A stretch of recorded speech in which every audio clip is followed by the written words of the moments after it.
मुझे आने में देर हो जाती तो मौत ने वक्त पर पहुंचाना था। वो लोग गोली से तुम्हें भून डालते। बहुत फिक्र करते हो मेरी। अब तो तुम्हारी फिक्र करने वालों में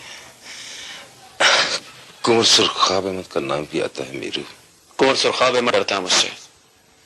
मेरी आवाज सुनकर कांपने लगता है नवाज। तुमने बात की उससे? शाम को घर का रास्ता दिखाया है तुमने।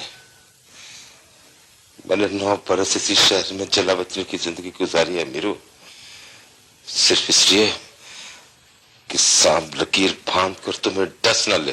बुज़दिल आदमी खुलेआम भी घूमता हो ना तो अपने शहर में जलावतन होता है नवाज। मैं बुज़दिल नहीं हूं मीरू। तो फिर चूहे की तरह बिल में क्यों घुसे बैठे हो? बाहर निकलो।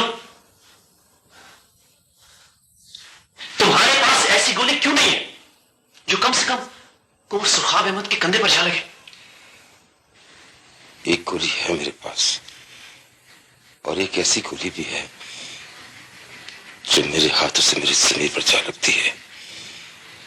यही फैसला करने के लिए मैंने 9 बरस चूहे की तरह बिल में घुसकर गुजार दी है मीरू, कि मेरी बंदूक से निकलने वाली पहली गोली कौन सी होगी।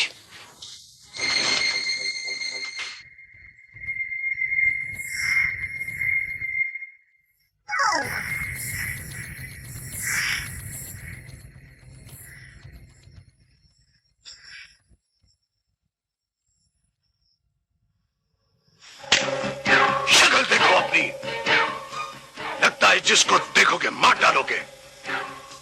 मारने जाते हो तो अपनी बंदूक की लाशें उठाकर ले आते हो। गोली मीरू की बंदूक से निकलती तो मैं कसूर मान लेता कुंवर साहब। अब नवाज ने छुप के वार किया है। तुम्हारे बंदूक के ट्रैगर को गोली चलाने की हिम्मत क्यों नहीं होती? रब नवाज मेरे सर पर पहुंच गया था कुंवर साहब, और उसकी गोली तो बंदूक की नाली पर खड़ी थी। मैं जुम्बश करता तो उसने मेरी खोपड़ी तोड़ दी होती।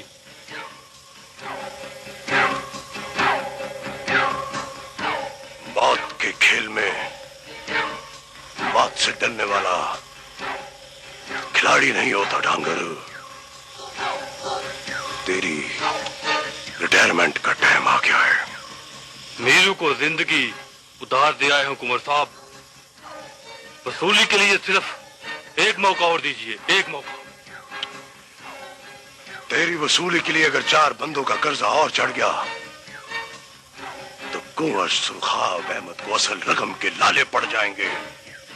बस डांगर, बस।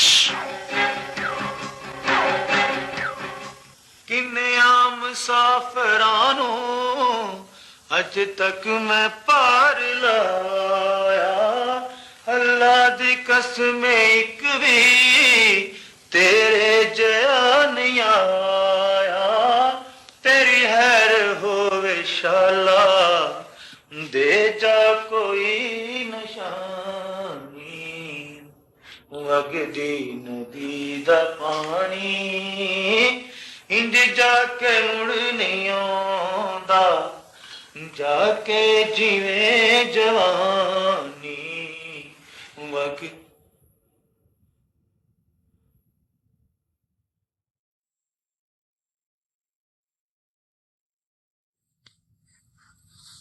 मीरू, सब लोग कहाँ हैं? सब लोगों की जगह अब मैं होता हूँ घर में। तुम सफाई भी करने लगे हो। जुलेखा की जगह भी अब तुम ही होते हो क्या? सुलेखा की जगह अब कोई नहीं ले सकता। अब तो वो मॉडल बन गई है।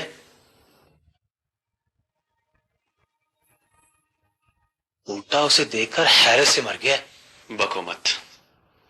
तुम तो खत लेकर गए थे। हमारे गांव में जो खत लेकर जाता है ना, वो इतनी जल्दी वापस नहीं आता।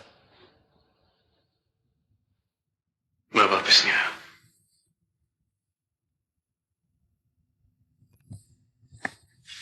वापस आना और किसे कहते हैं?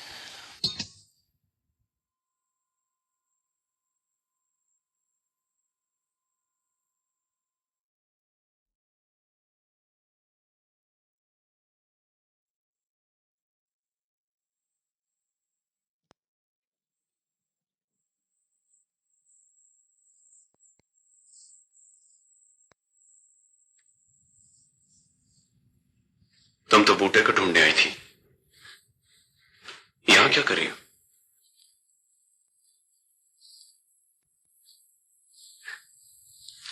यहां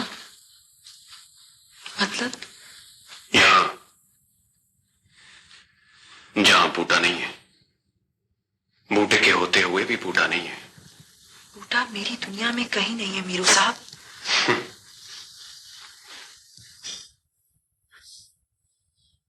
तुम अगर अपनी दुनिया ही बदल डालोगी तो बूटा कहां मिलेगा तुम्हें? बूटा कभी वहां नहीं मिलता मीरू साहब जहां जुलेखा होती है। और रही ढूंढने की बात, तो बस उसे ही क्यों ढूंढना जिससे मिलना नहीं है? ढूंढने में मिलने की शर्त नहीं होती, उम्मीद होती है सुलेखा। और उम्मीद की बेएतबारी पर गुस्सा नहीं करते। तिनके को पानी की मर्जी पर कोई उम्मीद नहीं होती मीरू साहब। जिधर पानी जाएगा तो तिनका भी जाएगा। कोई नहीं है, कोई नहीं है जो मोहब्बत के गुलाब को अपने लहू से सींचे। हम सब अपनी आंखों में दुकानें सजाकर बैठे हैं, प्यार जैसी चीज को भी अना की कौड़ियों में तोल देते हैं।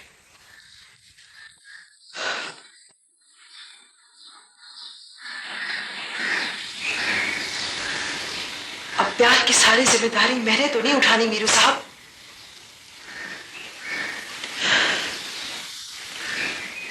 मैं इतने जोगी नहीं हूं।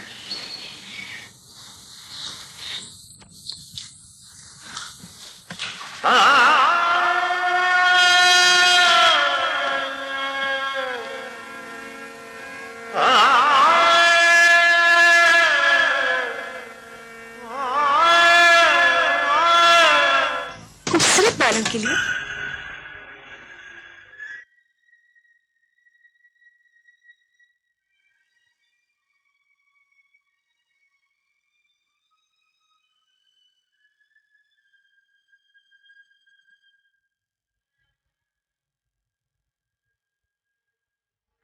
कैसे आई हो तुम?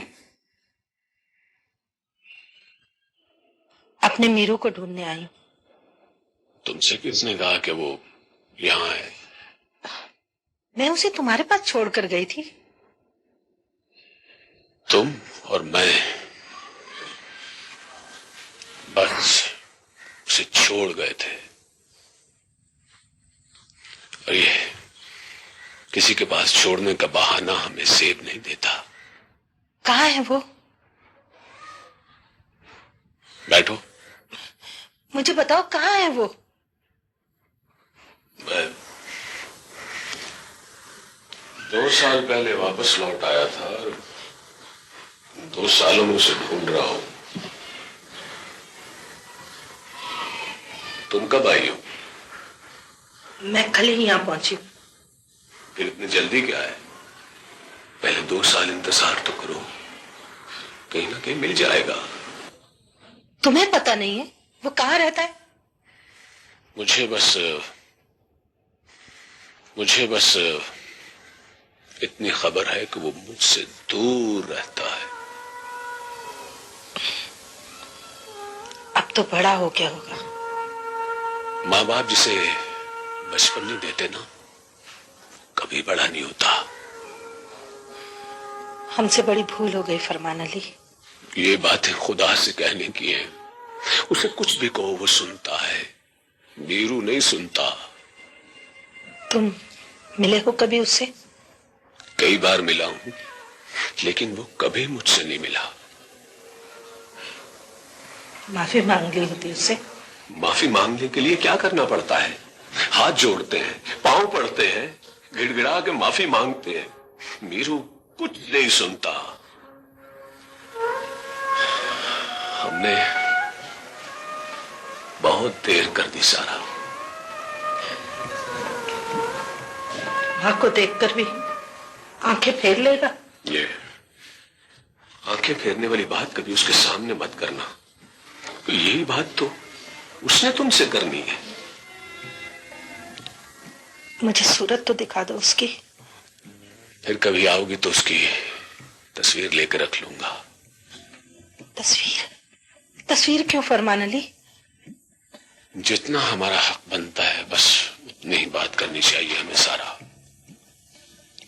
मुझे पाकिस्तान आने की इजाजत नहीं थी। फिर कैसे आ गई? दीवान साहब कार के हादसे में चल बसे।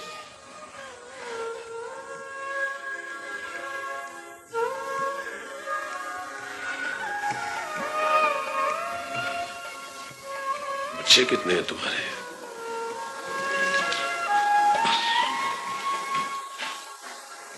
दो। और तुम्हारे? एक, बस एक। मीरू।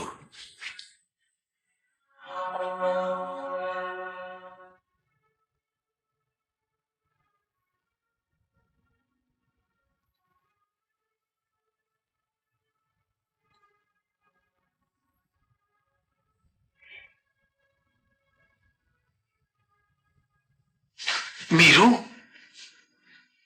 जुलेखा चली गई? नहीं तो यही है। जुलेखा चली गई है बूटा साहब। जब कोई रूप बदलता है ना तो पिछला रूप लेकर चला जाता है। तुम भी सियाने हो ना मीरू, इसलिए औखी औखी बातें करते हो। मैंने तो देखा तुम सबसे सियाने हो बूटे। तुम मोहब्बत मांगते फिरते हो और मोहब्बत तुम्हें मांगती फिरती है। नहीं मीरू साहब, मैं सियाना नहीं हूं। मैं जो मांगता फिरता हूं वो मुझे नहीं मिलता।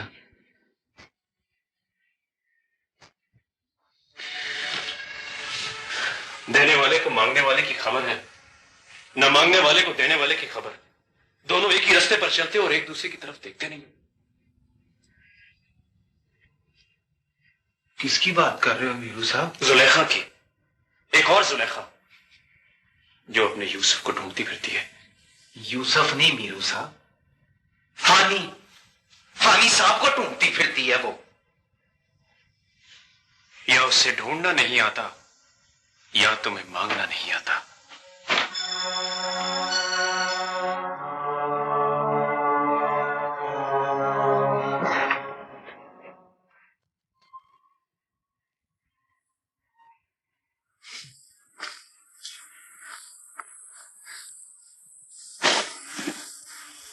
ये सब क्या है फानी साहब?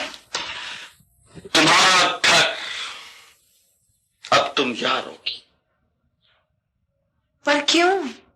तुम्हें अब उस दुनिया से अलग रहना चाहिए जो तुम्हारी नहीं है।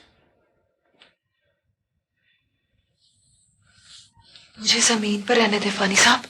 सारा की जगह जमीन पर नहीं होती, और जो अपनी जगह पर नहीं होता उसके लिए कोई जगह नहीं है। सब लोग क्या कहेंगे? कौन सब लोग? उनकी परवाह करती हो जो किसी की परवाह नहीं करते।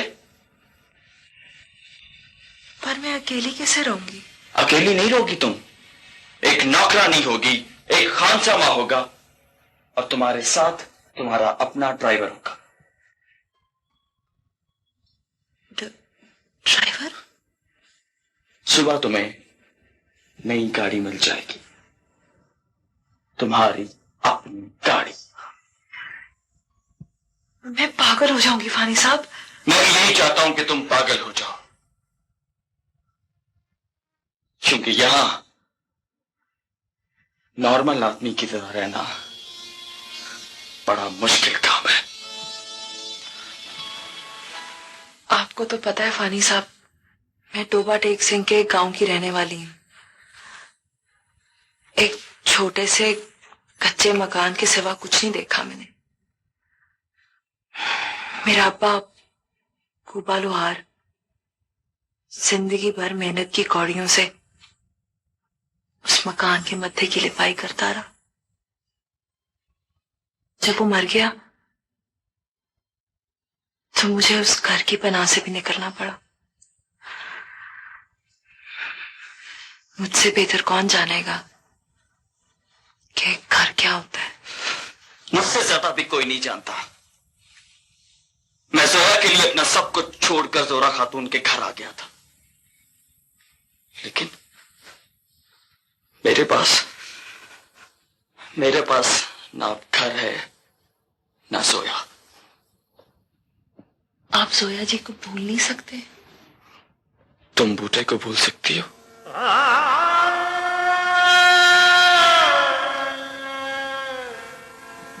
मैं बूटे को भूल जाती हूँ, आप जोया जी को भूल जाइए। वैसे भी हम लोगों के पास क्या है फानी साहब, जिसके भरोसे हम उन लोगों को याद रखें जो हमारे नहीं है।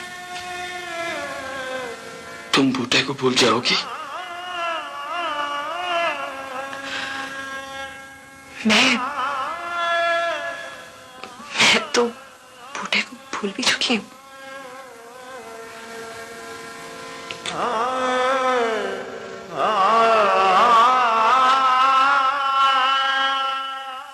मेरे इलाज से रमजान के आखिर तक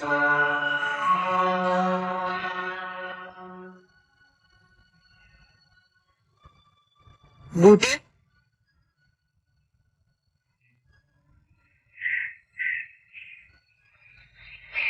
कोई बात कर रहा है? तुम्हें पता है ना, मुझे तुम्हारी तरह बातें करनी नहीं आती। मैं बहुत ज्यादा बोलती हूँ क्या? पहले तुम्हारी जुबान जो है ना, वो ट्यूबवेल की तरह चलती थी, अब लगता है बत्ती चली गई है। तुम्हें पता है बूटे, जो लोग बहुत ज्यादा बातें करते हैं ना, वो अंदर से गूंगे होते हैं। मुझे पता है तुम अंदर से गूंगी हो। तुम्हें कैसे पता है? अब्बा कहता है गूंगे की रम्स को गूंगे ही जानते हैं।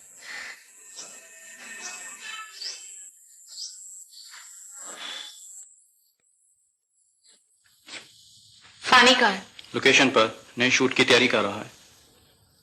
ये जुलेखा कौन है? It's a wonderful model. मैं उसे मिलना चाहती हूँ। फानी से बात करना होगी। फानी से? वो कहती है एक अच्छा मॉडल बनने के लिए एक फानी का होना जरूरी है, इसीलिए वो फानी के साथ होती है।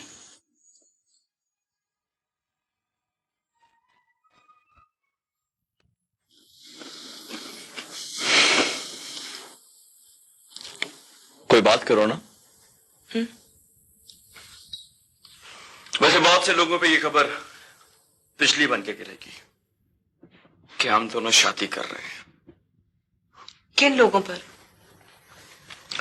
तुमने जोरा खातून के घर फुसफुसी चेहरे नहीं देखे? आप जोया जी की बात कर रहे हैं?